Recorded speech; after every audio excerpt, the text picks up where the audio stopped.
Halo, selamat malam, Tribuners. Program Tribun News on Focus malam hari ini kembali membersamai Anda bersama dengan saya, Nila Irda.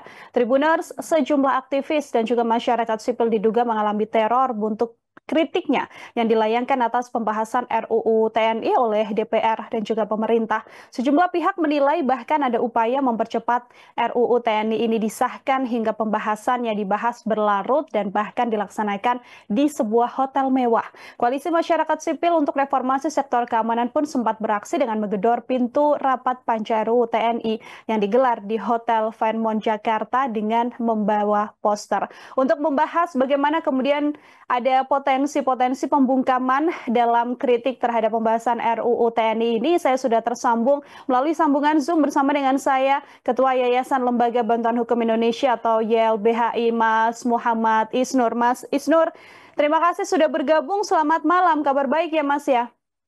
Alhamdulillahalamin, kabar baik Mbak Nila dan seluruh pemirsa Tribun. Baik, terima kasih banyak juga Mas Isnur menyempatkan waktunya malam hari ini berbincang bersama dengan saya dan berdiskusi dalam program Tribun News on Focus. Mas Isnur, saya ingin minta pengantar terlebih dahulu dari Anda. Bagaimana kemudian melihat rancangan Undang-Undang TNI ini digodok sedemikian rupa, begitu ya, bahkan rapatnya digelar di sebuah hotel mewah dan berlarut-larut begitu, Mas? Ya, yang pertama gini Mbak Nila dan seluruh pemirsa. Pertama kita tuh harus mengingat sejarah. Sejarah kita, sejarah di mana itu diakui dalam TAP MPR nomor 6 tahun 2000 bahwa peran-peran sosial politik ABRI ya dulu ya militer sekarang tentara dalam sosial politik ya dalam misalnya jabatan-jabatan sipil dulu kan bupati, gubernur, Hmm. DPR itu juga ada dari tentara. Itu telah mengakibatkan tidak berkembangnya seni demokrasi. Makanya disadari kesalahan masa lalu, dipisahkanlah TNI Polri. Dan tentara itu fokus pada urusan pertahanan, urusan jaga kedaulatan, urusan jaga perbatasan, urusan perang gitu-gitu. Dan fokus pada urusan pertahanan. Nah itu kesadaran masa lalu. Dan setelah itu kemudian kita bersyukur memiliki tentara TNI yang profesional. Seiring dengan waktu mereka fokus, tidak ngurusin politik, tidak Ya. berbisnis, dan banyak hal ya kita apresiasi banyak perubahan walaupun ada yang belum selesai seperti misalnya reformasi pada militer, komando teritori dan lain-lain gitu. Nah, keberhasilan kebaikan yang selama ini kita rasakan di mana tentara tidak campur urusan-urusan sipil itu mulai diganggu. Mulai sejak sekitar tahun 2019 itu ada draft undang-undang yang isinya kira-kira tentara juga pengen masuk kembali ngurusin sipil. Hmm. Masuk lembaga-lembaga pemerintah, jadi irjen, jadi dirjen, jadi banyak lembaga lah kira-kira gitu. Itu diupayakan sejak 2019 gitu. Dan masyarakat sipil menolak itu karena kita juga trauma dengan masa lalu. Dan juga kita ingin konsisten dengan konstitusi yang memandatkan bahwa tugas TNI adalah tugasnya pertahanan, kira-kira gitu. Yang lain tugasnya biarin sipil deh, biarin Anda profesional fokus urusan pertahanan gitu. Nah, tapi itu kan dicoba terus-menerus dari 2019, 2022, 23, 24 dan sekarang kemudian 2025 ini tidak masuk dalam prolegnas. Tidak masuk dalam prioritas undang-undang yang akan dibahas oleh DPR dan pemerintah. Tiba-tiba dia setelah Pilpres selesai, sekarang langsung cepat pembahasannya. Hmm. Langsung tiba-tiba ada draftnya dan draftnya kita sangat khawatir di mana untuk urusan tentara masuk ke jabatan sipil itu kan kalau sekarang kan hanya 10 jabatan dan itu semasa pemerintahan sebelumnya dan sekarang itu banyak diterabas banyak jabatan-jabatan yang sipil di masa sipil tentara gitu dan sekarang undang-undang kita melihat ingin melegitimasi itu dengan menambahkan kalau sebelumnya terserah presiden kira-kira gitu terus sekarang draft yang terakhir setelah panja dia ada 6 jabatan ditambah jadi 10 Ya. plus 6 gitu. Nah, ini utak-atik undang-undang untuk melegitimasi kehendak-kehendak itu. Ada lagi misalnya juga penambahan-penambahan usia yang menurut kita tidak urgensinya gitu. Salah satu problem di dalam apa namanya jabatan adalah numpuknya orang-orang para perwira menengah dan tinggi yang tidak punya jabatan.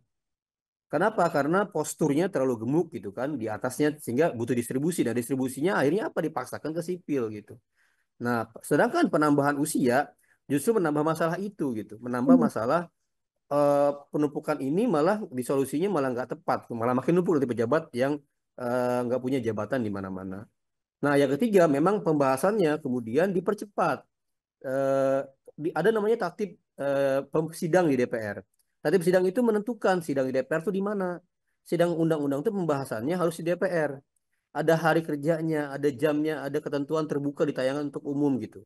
Nah sekarang tiba-tiba ada pembahasan di hari akhir pekan Sabtu Minggu sampai malam hari tertutup, media pun nggak bisa meliput, nggak tahu, nggak ada undangannya, nggak dilibatkan oleh publik. Nah ini yang membuat kita khawatir, ini ada apa sih? Pembahasan undang-undang kok nggak sesuai dengan Hmm. ketentuan yang ada, harusnya terbuka di DPR, semua orang melihat, kok sekarang jadi tertutup, jadi percepat gitu. Nah kita mendengar informasi ternyata memang ini target disahkan hari Kamis di pekan ini tanggal 21 gitu. Jadi memang kayaknya udah ketemu semua di antara para fraksi dan dipercepat ngebutnya pembahasannya sehingga dipaksakan harus di hotel yang mewah. Dan itu menyakiti masyarakat gitu. Di tengah masyarakat lagi susah banget ya kehidupan gitu. Di tengah banyak sekali para pegawai negeri, para pejabat pemerintah, para komisi-komisi negara yang diefisiensikan. Ini justru anggota DPR bahas di hotel mewah gitu. Ini kan nggak bertentangan dengan semangat efisiensi itu gitu. Ini ada Hmm. apa? Nah, kita memandang ini adalah modus-modus yang biasa dilakukan seperti undang-undang yang lain. Dulu undang-undang Cipta Kerja, undang-undang Minerba, undang-undang yang banyak konflik kepentingan itu dulu biasanya dibahas di DPR, di hotel-hotel mewah gitu. Nah, ini yang kita memandang secara substansi dan secara proses banyak masalah sehingga masyarakat sipil bingung kan, kita gimana lagi caranya kan? Apa sih yang kita bisa lakukan untuk mengingatkan DPR gitu? Kok semacam jadi bebal ya, eh, apa namanya, wakil rakyat kita ini tidak mendengarkan aspirasi rakyat, tidak melakukan perintah konstitusi di mana seharusnya buat undang-undang itu dengan partisipasi yang bermakna gitu, partisipasi yang benar-benar serius gitu. Nah, termasuk juga jurnalis, jurnalis tidak bisa meliput pers ya, dengan mandat undang-undang persnya itu untuk mengabarkan informasi yang sebenar-benar pada masyarakat, jadi nggak dapat gitu. Jadi kita kan nggak tahu di ruang sidang itu fraksi apa bersikap apa, anggota DPR mana bersikapnya bagaimana. Sedangkan kita butuh tahu sikap politik dari anggota partai itu gitu. Hmm. Seperti itu Mbak situasinya. Hmm. Nah, Itulah yang. se- nah Ya. setelah setelah teman-teman itu datang dan mengingatkan ya. Jadi nggak kayak apa sih, datang kalau ada videonya teman-teman bisa lihat, datang masuk dan itu ada banyak orang, ada banyak jurnalis gitu. Bukan gedor-gedor maksa, enggak, dia masuk ke ruangan dan memang di dalam ruangan menginterupsi. Enggak ada melakukan kekerasan, enggak ada perusakan, enggak ada sama sekali mengganggu, tidak gitu. Itu adalah kerja-kerja yang biasa dilakukan oleh publik di ruang-ruang parlemen. Nah, malah justru teman-teman ini yang bersuara menginterupsi didorong, dijatuhkan. Terus malam harinya eh, kantor Kontras didatangi orang-orang tak dikenal sampai dini hari sampai subuh dan memaksa untuk masuk, otok-otok gitu kan, nelfonin, suara motor digerung-gerung gitu. Dan mengaku sebagai media, aneh banget kan, jurnalis Hmm. pers pengen wawancara jam 3 pagi, jam 2 pagi gitu. Dan terakhir kita dengar kabar juga Satpam Hotel Fairmont itu melaporkan mempidanakan anak-anak ini. Ini makin parah lagi. Bukan hanya membungkam ya, mengusir dari hotel, membiarkan proses eh, legislasi undang-undang itu semena-mena, sekarang hendak mempidanakan warga negara yang kritis. Itu tantangan yang kita hadapi sekarang gitu. Intinya situasi sekarang sangat tidak baik-baik saja, masyarakat semakin sulit untuk mengakses informasi, semakin ditutup dari partisipasi publik, dan semakin terancam dengan ancaman-ancaman pidana seperti ini. Hmm. Mas Itu Mbak Isnur, Nila. ada latar belakang ya Mas yang tadi dijelaskan oleh Mas Isnur bagaimana kemudian tidak serta-merta aksi dilakukan oleh sejumlah aktivis begitu ya, termasuk juga bagian dari Kontras. Tapi memang ini sudah panjang sejak awal melihat adanya upaya-upaya percepatan RUU TNI ini. Setelah adanya teror artinya Mas Isnur dan juga pembungkaman yang diduga dilakukan oleh oknum-oknum tertentu, tindak lanjut sekarang yang dilakukan oleh pihak aktivis dan juga Kontras sendiri seperti apa Mas? Yang pertama tentu kami harus meyakinkan bahwa teman-teman ini aman. Karena ada laporan juga mereka hari ini diikuti. Bukan hanya yang 2 orang dilaporkan, tapi yang Hmm. lain juga diikuti oleh orang tak dikenal gitu. Dibuntuti ke sana sini. Itu jelas menimbulkan ketidaknyamanan. Nah, kami pertama YLBHI dengan masyarakat sipil, tim advokasi untuk demokrasi, ingin memastikan bahwa mereka dulu aman, mereka tenang, mereka nggak terguncang psikologinya dengan tekanan-tekanan seperti ini. Yang kedua adalah tentu kami sedang memikirkan respon apa karena tiba-tiba polisi bertindak cepat. Hmm. Sudah datang langsung panggilan. Ini gercep banget nih polisinya tumben ya kan. Ada laporan hari apa namanya Minggu, Senin datang klarifikasi untuk hari besok gitu. Nah, ini kita sedang memikirkan tentu kami mempertimbangkan untuk mengirimkan keberatan. Karena untuk apa sih polisi memproses laporan seperti ini gitu. Dan sangat cepat juga, sangat tidak layak juga secara waktu ya. Harusnya 3 hari sebelum ini langsung gercep dan dipanggil untuk hari besok gitu. Nah, itu yang kedua. Yang ketiga adalah kami ingin fokus pada eh, situasi pembahasannya gitu. Ya. Karena kan ini praktik yang sudah sedemikian rupa, jadi semacam kebiasaan, Mbak. Ini bukan hanya di Undang-Undang TNI. Kita masih ingat dulu Undang-Undang KPK juga begitu pembahasannya, Undang-Undang Cipta Kerja, Undang-Undang Mahkamah Konstitusi, Undang-Undang BUMN, lagi bahas juga yang lain, Undang-Undang Kepolisian, Kejaksaan, sama Undang-Undang KUHAP gitu. Nah, ini situasi yang membuat bukan hanya soal TNI, bukan hanya soal kontras, tapi ini soal situasi pembahasan kebijakan yang berdampak pada kita semua, tapi kita kok nggak punya akses ya untuk terlibat lebih jauh ya gitu. Hmm. Hmm. Nah, itu kita ingin fokus juga jangan sampai teralihkan oleh tekanan-tekanan. Tekanan-tekanan itu intimidasi adalah serangan balik ya, agar kita diam dan tidak melakukan upaya-upaya lanjutan untuk melakukan kebaikan atau kebajikan di undang-undang ini. Nah, Hmm. kita jangan sampai teralihkan gitu. Tetap itunya kita urus, kita jaga, kita kerjakan, tetapi kita tetap mendorong para pemirsa Tribun untuk sama-sama menyaksikan dan memikirkan apa yang terjadi kalau besok tiba-tiba urusan-urusan sipil itu diurus oleh tentara gitu. Hmm. Kira-kira kayak sekarang tiba-tiba anak sekolah makan siang terus ditemani tentara, tentara datang ke kelas melihat kita makan, apa urusannya makan dijagain tentara, kira-kira gitu kan. Para petani, para pekebun lagi bertani macul, tiba-tiba tanah garapannya dipasang pelang, ya kan, ini diawasi tentara, apa urusannya tentara ngurusin pertanian, kira-kira gitu. Ini pertanyaan besar lah dari kita bersama gitu, agar jangan sampai situasi yang sudah kondusif, sudah baik, tentara sudah kita apresiasi, banyak reformasinya, sekarang malah mundur gitu. Mhm. Tadi ada pelaporan yang diterima oleh sejumlah aktivis termasuk dari Kontras ya, Mas Isnur ya. Dan kan tadi juga sudah ada bukti bahwa memang ada upaya pemungkaman teror dan sebagainya, ada yang dibuntuti juga. Akankah kemudian YLBH ini juga membantu untuk bisa membawa kasus ini ke ranah hukum? Sudah ada bayangan untuk mengarah ke sana atau seperti apa, Mas?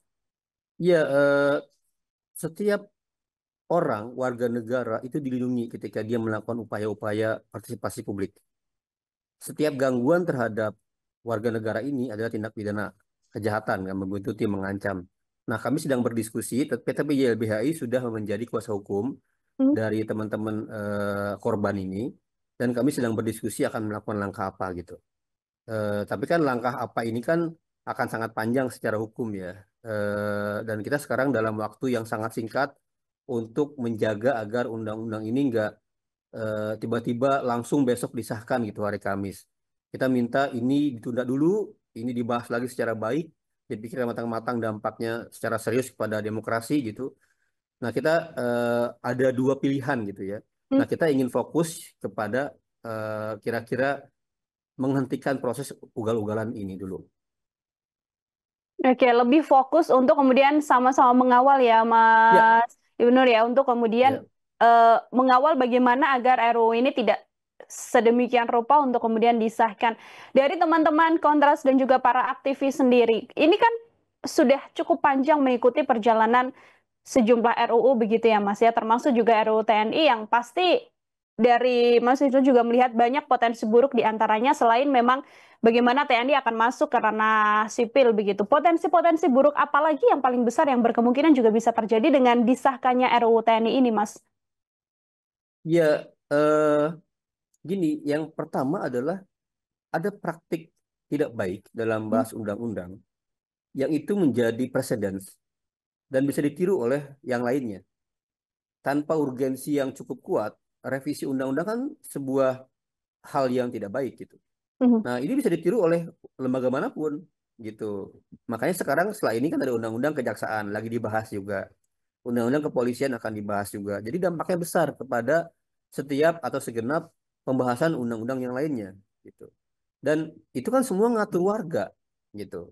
Tiba-tiba besok banyak urusan yang tiba-tiba kita sedang ngurus sesuatu, tiba-tiba jadi banyak terhambat, banyak terganggu. Kita nggak bisa ngapa-ngapain gitu. Itu akan terdampak banyak hal termasuk jurnalis. Jurnalis misalnya, pers ya selama ini kan bekerja sesuai dengan mandat undang-undang pers. Tapi Mhm. di lapangan kan banyak kejadian yang mengalami kekerasan.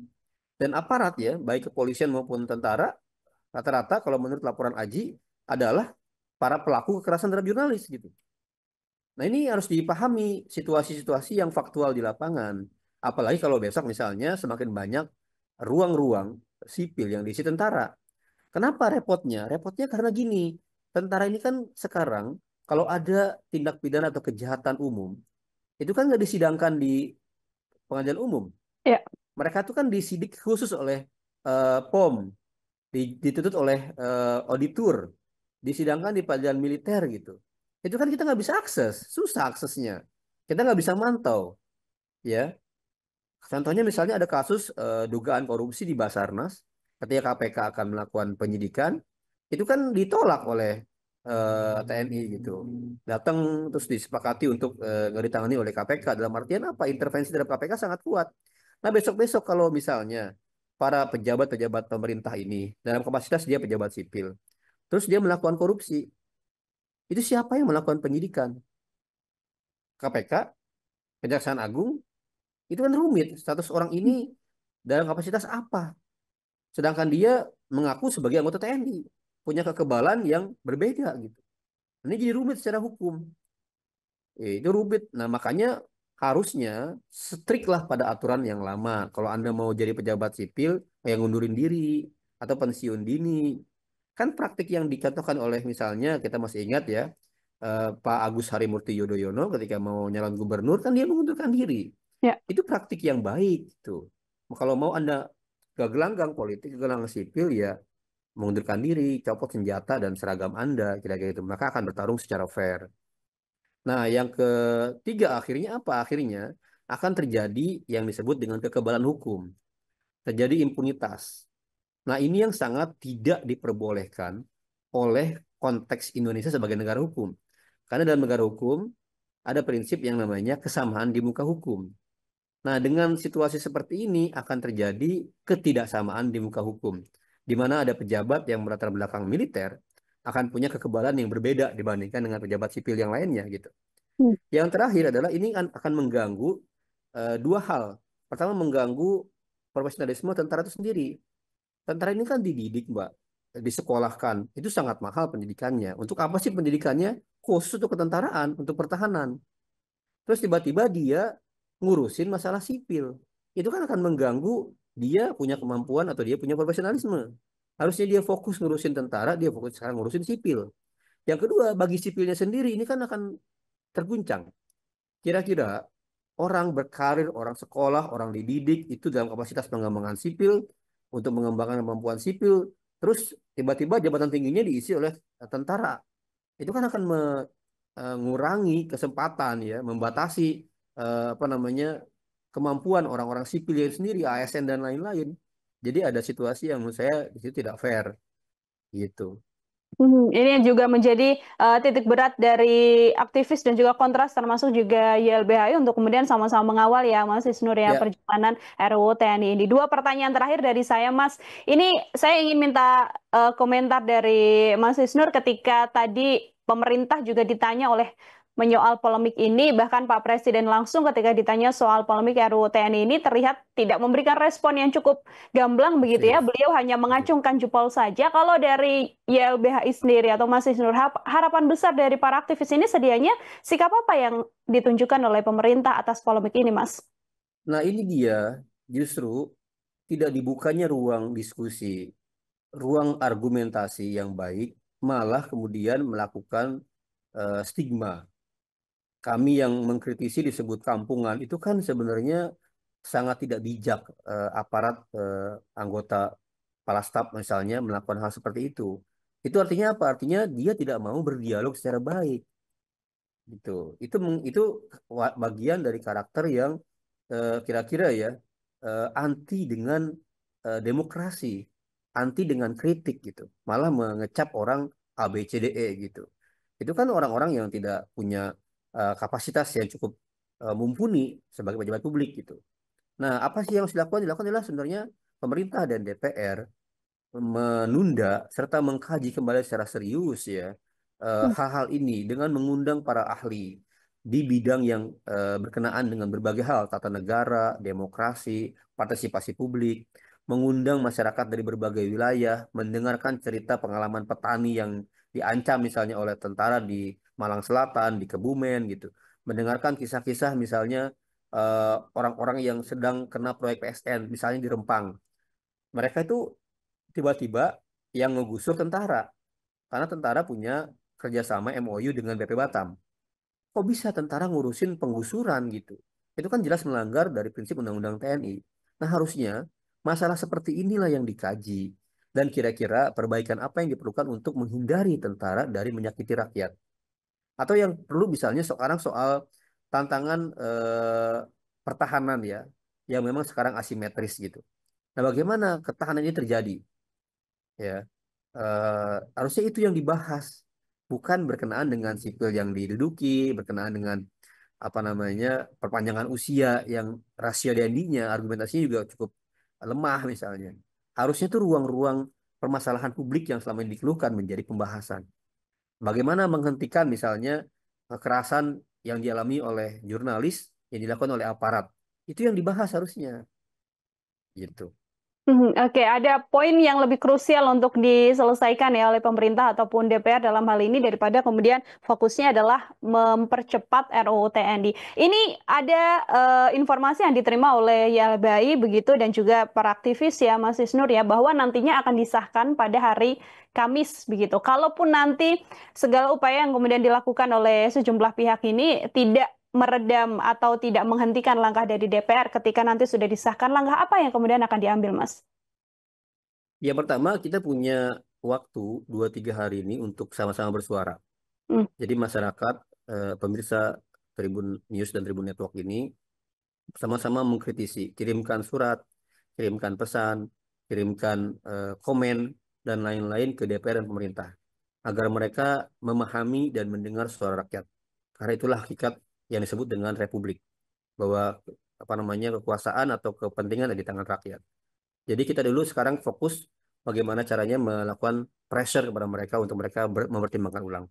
Nah, andaikan kemudian disahkan tentu ada banyak pilihan ya yang kita lakukan ya. Tapi saya sih yakin dan percaya bahwa masyarakat yang bergerak akan didengarkan oleh mereka.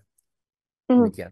itu juga menjadi harapan besar ya bagi banyak pihak agar nantinya DPR dan juga pemerintah dan juga pihak-pihak yang terlibat dalam pembahasan RUU TNI ini bisa mendengarkan aspirasi masyarakat. Setidaknya Amin. bisa duduk bersama dulu ya, Mas Isnur Ya, ya, mendengarkan apa saja yang kemudian terjadi di lapangan sebelum melakukan pengesahan terhadap RUU TNI ini. Baik, terima kasih banyak Mas Isnur atas kesempatannya malam hari ini berbincang bersama dengan saya. Kita juga sama-sama mengawal bagaimana jalannya pembahasan RUU TNI ini. Sekali lagi terima kasih banyak Mas Isnur. Semoga di lain sama-sama. kesempatan bisa berdiskusi kembali. Selamat malam, selamat beraktivitas kembali Mas. Selamat malam, semoga sehat selalu. Ya, Tribuners, demikian obrolan saya bersama dengan Ketua Yayasan Lembaga Bantuan Hukum Indonesia, Mas Muhammad Isnur dalam Tribun News on Focus malam hari ini. Kita akan ketemu lagi untuk berdiskusi dengan tema-tema lain dan juga narasumber-narasumber lainnya. Saya Nila Irdah, pamit undur diri. Terima kasih banyak dan sampai jumpa. Download Tribun X sekarang, menghadirkan lokal menjadi Indonesia.